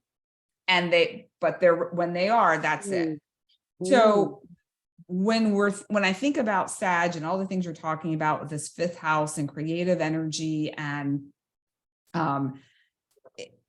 all of what creation means, which is creating happiness, joy, wealth, abundance, whatever that is, this flower, the peony, activates magnetism, and the messages attract abundance. So if you're a Sag and you are working on a creative project, or you are in the process of that, know that you're going to magnetize the right people. You're going to attract abundance, whatever that means for you. That could be financial. That could be, if it's, something related to, I know it's not 11th house, but let's just say if it was related to followers or engagement or something along those lines, you'll have that. There's also a sense of gracefulness with this energy. And again, I think that sort of represents a fearless, jumping into that creative project with a fearless sort of, you're not trying, funding will support, but you're not motivated by that. Right. You're motivated by the fact that it's inspiring you. Yeah. Yeah. It's a different energy. Yeah. It's a different energy. So, okay. All right. Capricorn. Yeah, we're moving along. Yeah, we are. Aries over your fourth house, brand new initiations involving property, real estate, moving, family, a new, shall we say, you could have a child too, or a new car, because the fourth house can sometimes be the cars. Emotional beginnings. The moon is emotional. Fulfilling something that's real, your real home. Yep, I think Capricorns are moving, new beginnings. I do know a Capricorn rising that is totally moving to another state. They've lived in California for like ever, 60 something years, and they're now moving to Tennessee. They're making a big move, big new beginnings. That's what these are. This is a brand big new beginnings, right? And then Scorpio rules your 11th house. And it's interesting. This person I know that's moving is going to start working over the internet.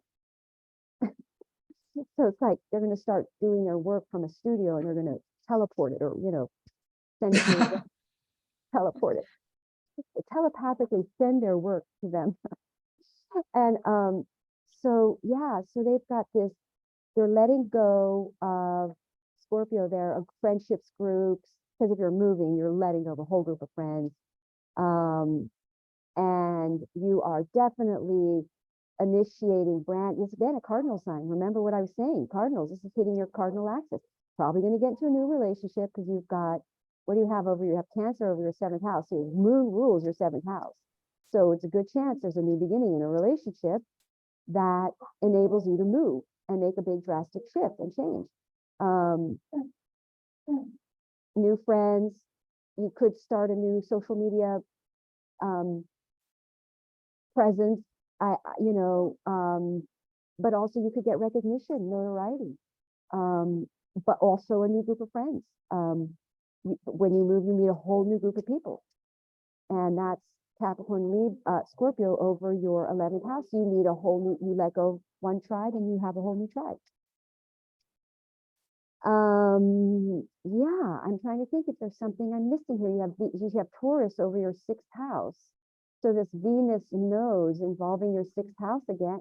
How is this the same message for the last sign? Am I right about this? That was Sagittarius.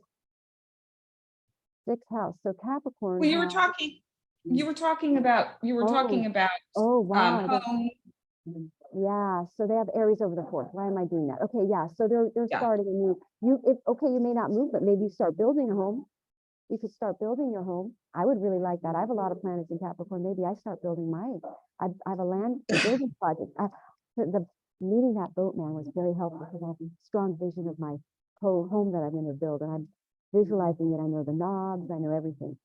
But anyway, maybe I get to start building it. Maybe I get to start.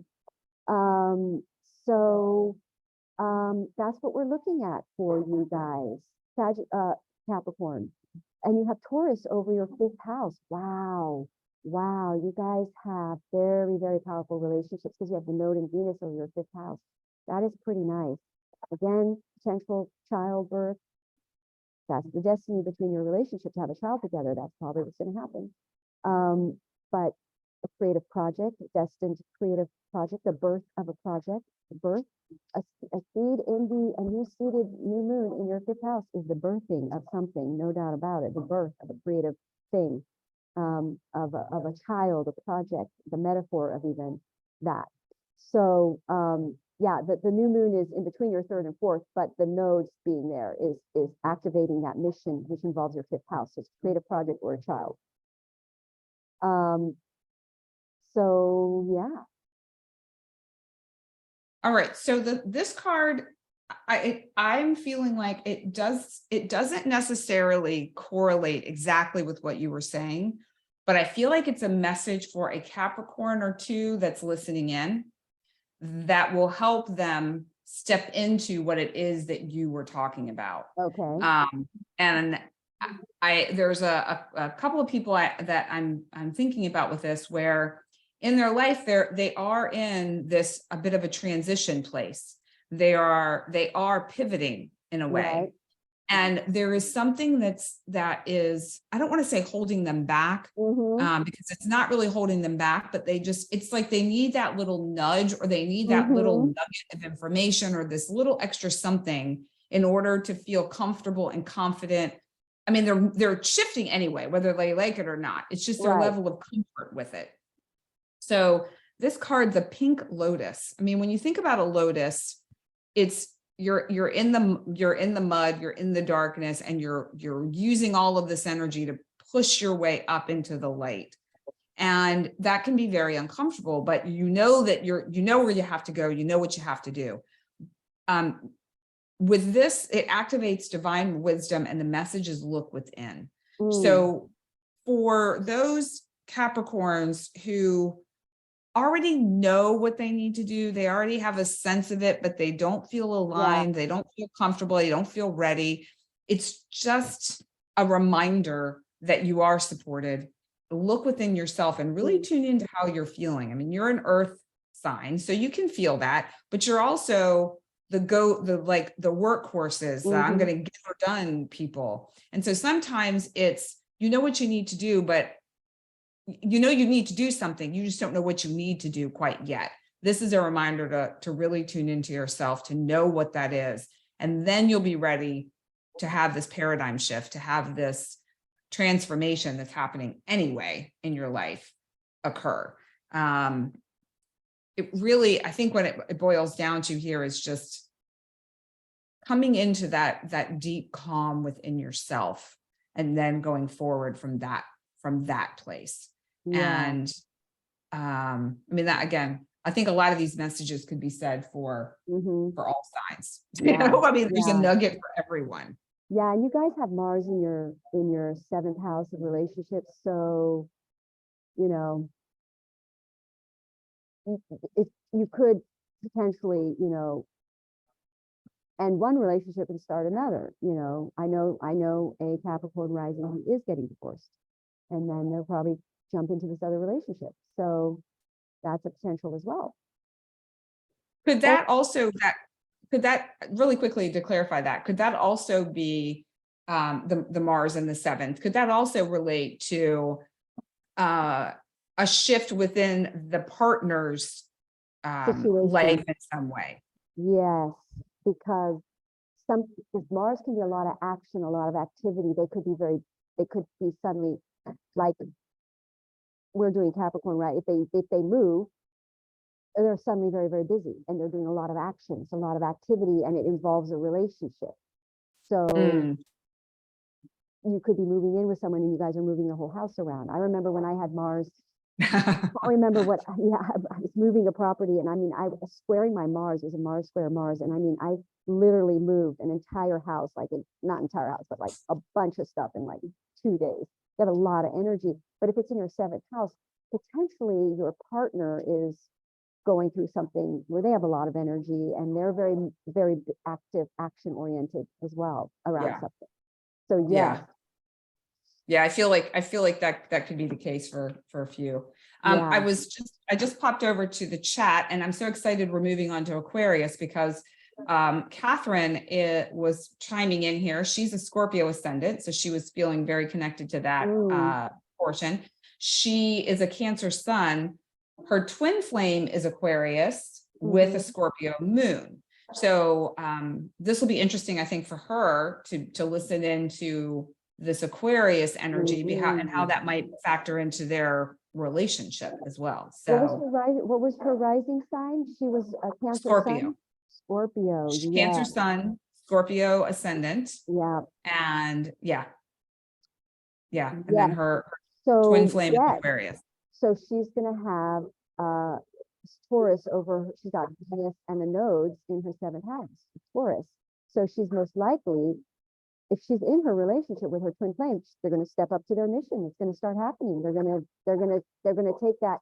So where does she have again? Remind me where the Scorpio has Aries over. Yeah, they're going to step into service orientation together, service oriented ideas.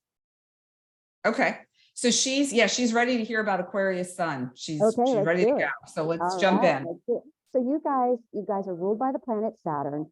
Saturn right now has moved into sign of Pisces. Your ruling planet has gone into a very watery, it's actually gone into your first house.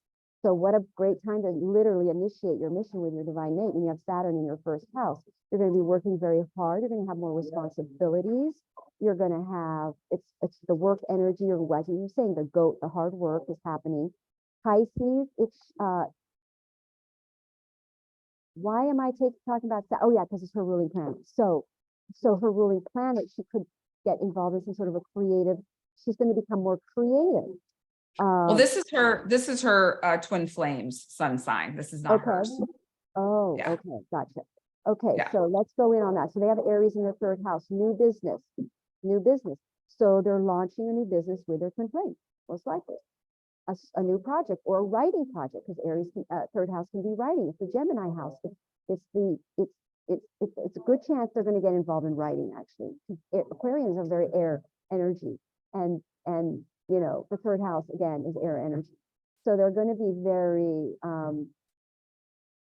inspired, ideas, potentially start a new business, a website. They could start their website. They could start writing their website. They could start getting very, very busy in short distance journey traveling because of their mission starting.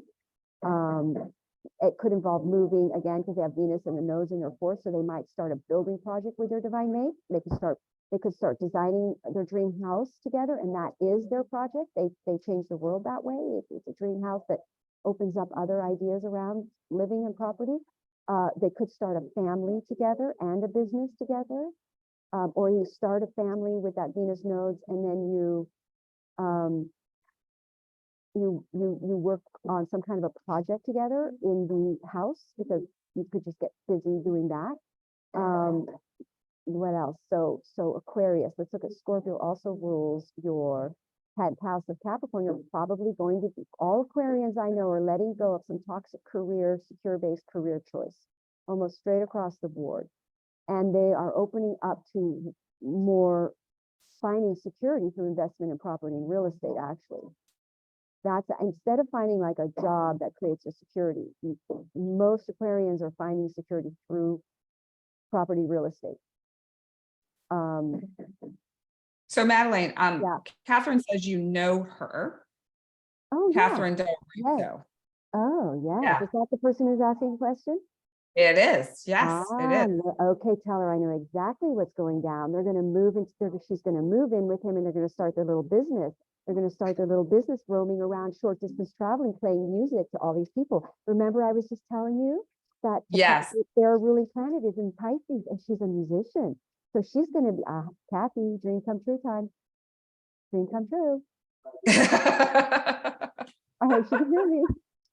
This is she definitely can. Yeah, she definitely can. Yes, Kathy. Yeah, and she was asking about musicians. So you just talked about Totally that. planet. Yes, Most musicians, and I think I remember her chart, she may even have a Saturn or a Mars in a water. I think her Mars is Cancer. Miley Cyrus has her Mars in Cancer. Most musicians have Saturn or Mars in water signs. So, Ah, so Pisces okay. and Saturn is great for musicians. It's their time. They're stepping up. They're going to become. I remember I was telling you at the beginning of the reading today, we're going to see the arts opening up as being much more dominant in Right. the world as a force that we've ignored for so long because we've been so focused on survival. So, and then Yeah. people like Kathy are going to be the ones we all sit around and watch we get to celebrate the arts through. She's saying, yeah, he owns 3 houses.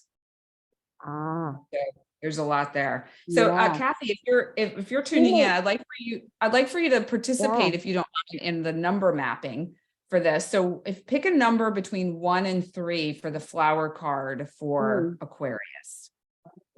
So a number between 1 and 3, Kathy, or Catherine. I don't know what she would prefer to go by. Kathy.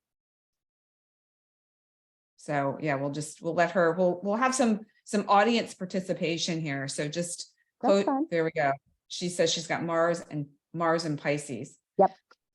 Oh, she's gonna have Saturn on Mars. Wow, that's great. Yeah. She's gonna be very, very, very inspired to do her music.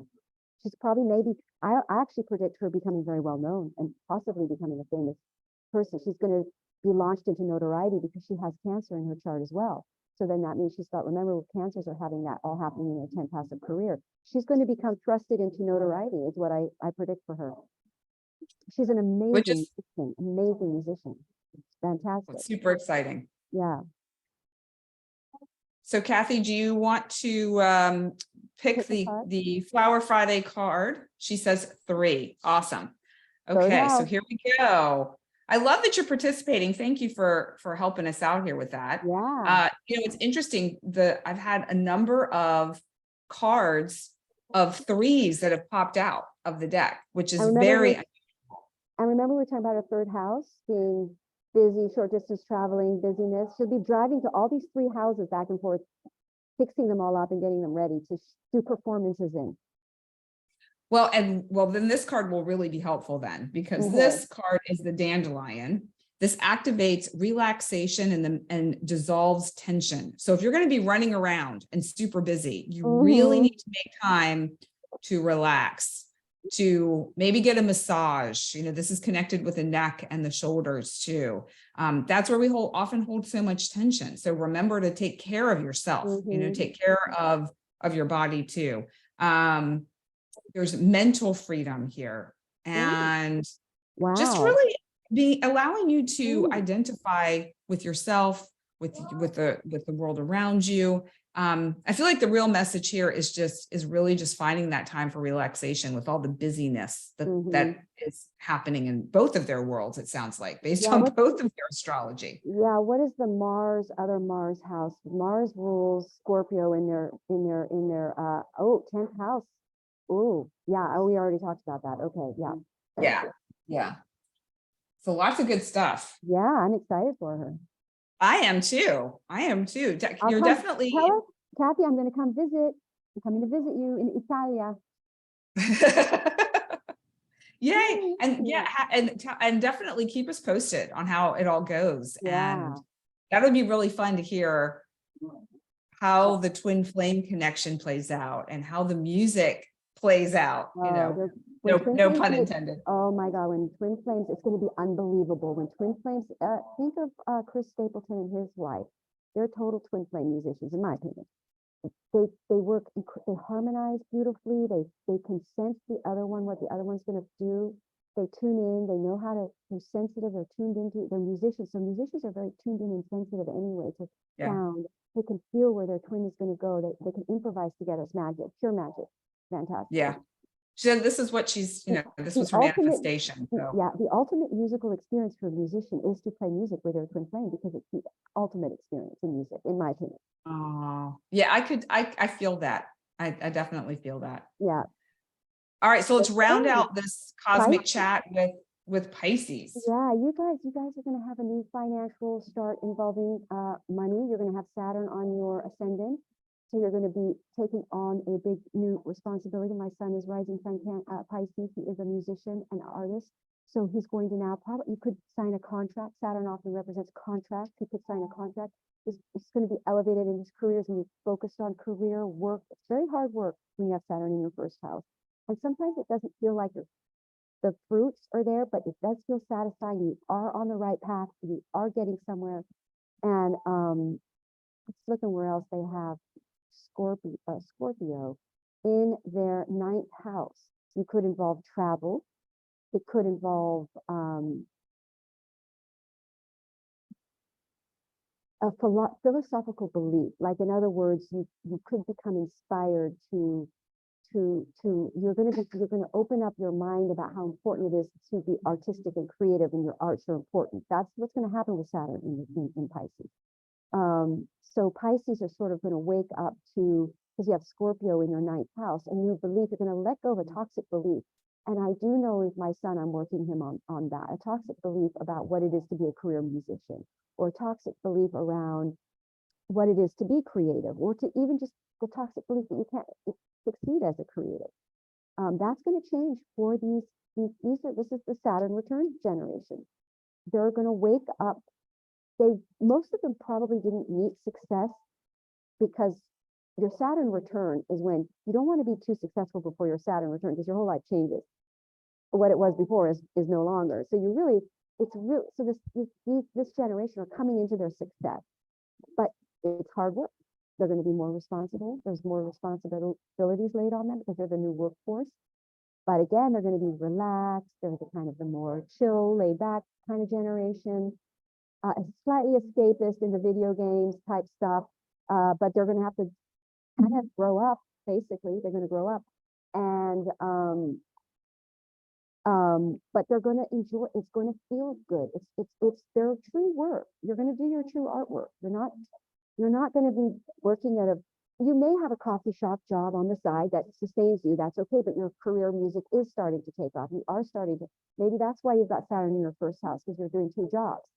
But your other one is gaining ground, is gaining traction on it. You are gaining traction somewhere. And it is going to take you somewhere for the long haul. This is a 30-year, 29-year cycle. This won't happen again for another 29 years. So this is a big time. A big new, oh my God, this guy's about to, oh my gosh. This guy's backing up his truck to the window, and it looks like it's about to come right through the window. That's a message for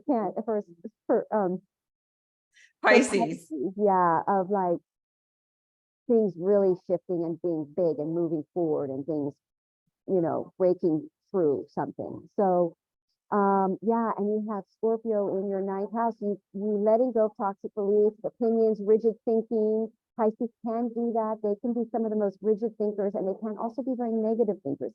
They tend to tell sort of doomsday stories, repeat. I have to work very hard with my Cancer rising sun on that all the time. I'm like, dude, like, no, don't say that. You got to say positive stuff. And they're going to have to work on that with Pisces in their first. Saturn in Pisces. And there is a propensity for shadow Pisces Saturn to be very negative, depressed, dark. But Pisces have to pull out of that. It's a Mercury based, it's an adaptable, you can change your mind super fast. You do not have to sit around in negative thinking. And my son's always arguing with me, Mommy, but that's the way it is. I'm like, no, it's adaptable, it's mutable. You can change your mind, you can change that thinking. Snap. So that's what Pisces are going to have to work hard at. You're going to have to do that. Aries, well, how did I miss Aries in their 2nd house? I got so into Saturn. I forgot about the new moon. Okay, well, You started there.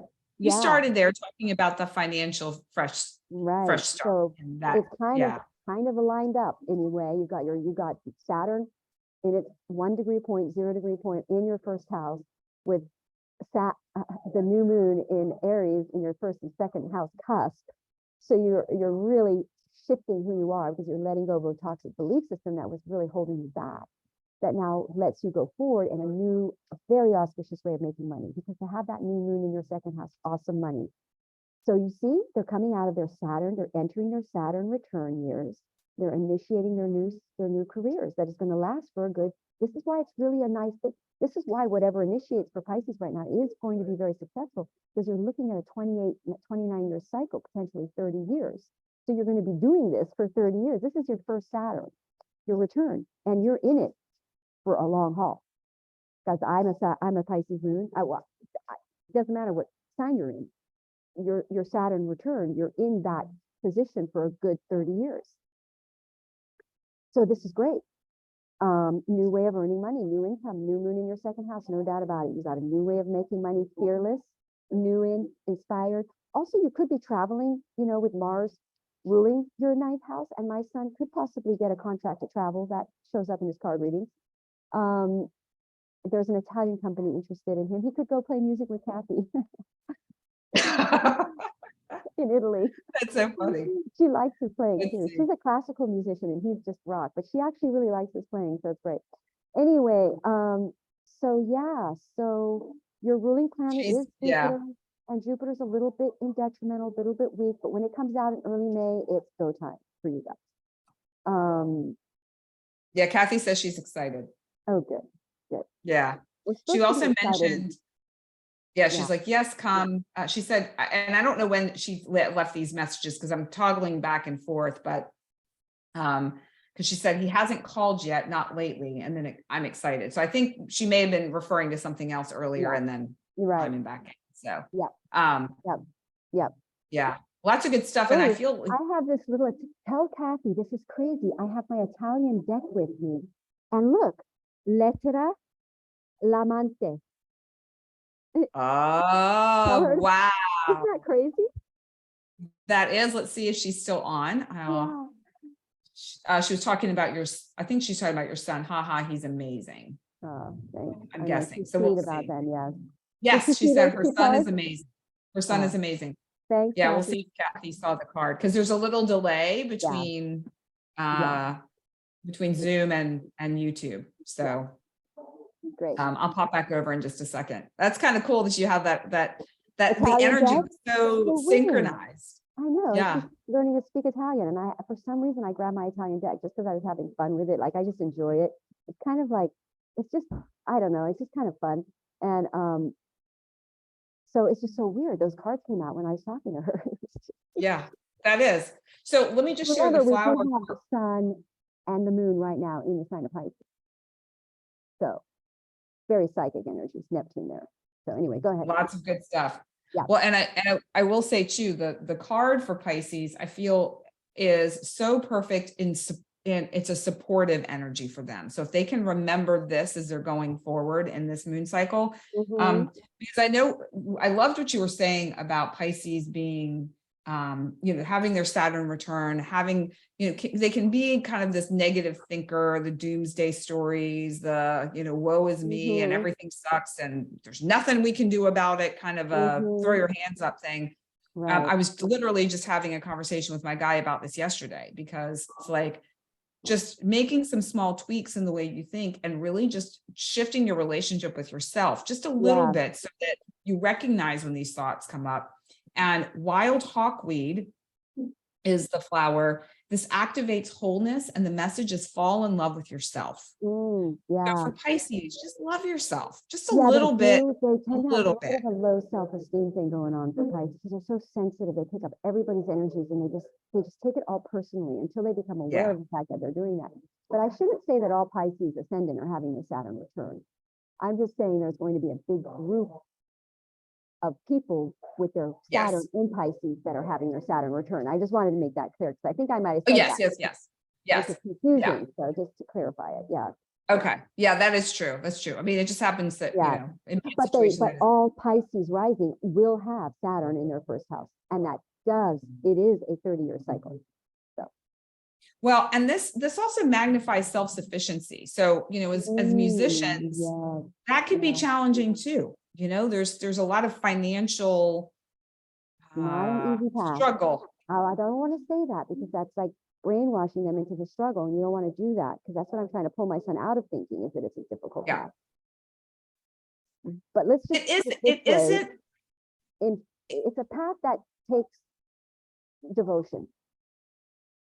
It's a Yes. devotional path. It's a devotional mission. And that's what we're talking about.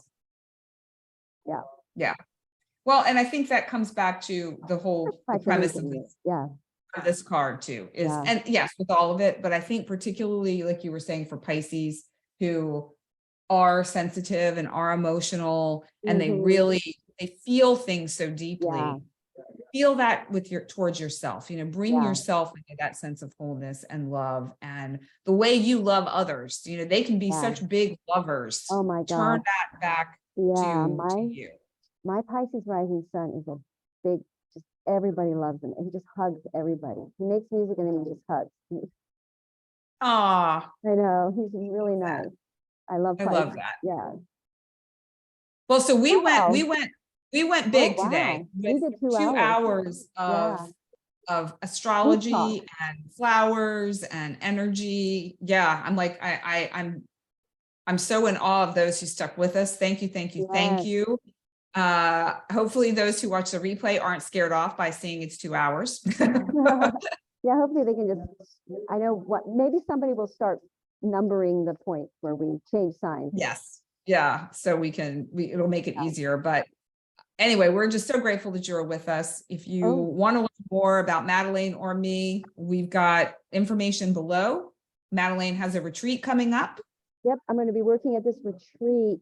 It's in northern Idaho, beautiful environment, Coeur d'Alene, and it's a very feminine empowerment type retreat.